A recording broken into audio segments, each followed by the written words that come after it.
No, bála som sa cestovať sama, bála som sa byť v robote sama. Strach bol z toho, že nezapadnem do toho kolektívu, alebo proste, že mám iný typ farby pokožky a že proste niečo by sa mi stalo. Gretka vydržala už do 3. ročníka, čo sme strašne radi. Ona je proste aj jak moja majsterka, psychicky mi pomáha, že sa proste porozprávame úplne ako kamarátky, alebo aké by byla moja mama druhá, že aké by tu dáva na mňa pozor a tak. V Tesku my máme taký slogán, v Tesku je každý vítaný. Máme tu kolegov, ktorí sú zdravotne znevýhodnení, máme tu kolegov, ktorí sú z Ukrajiny, máme tu aj kolegov Rómov, takže tu to nebol problém.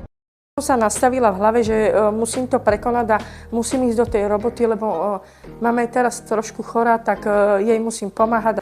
Do tohto procesu vlastne zapájame aj samotného rodiča, čo sa nám veľmi páči, že napríklad jej mamička ju vlastne v tomto podporuje a chce, aby dcera dokončila strednú odbornú školu. Nie každý zákazník je sympatický, dobrý, ale Gretka si vždycky vie s týmito zákazníkmi poradiť a v tom je práve že dobrá. Určite chcem ostať v tomto odbore a chcem pracovať. To by bolo moje naozaj šťastie, keby tá Gretka dokončila tú školu.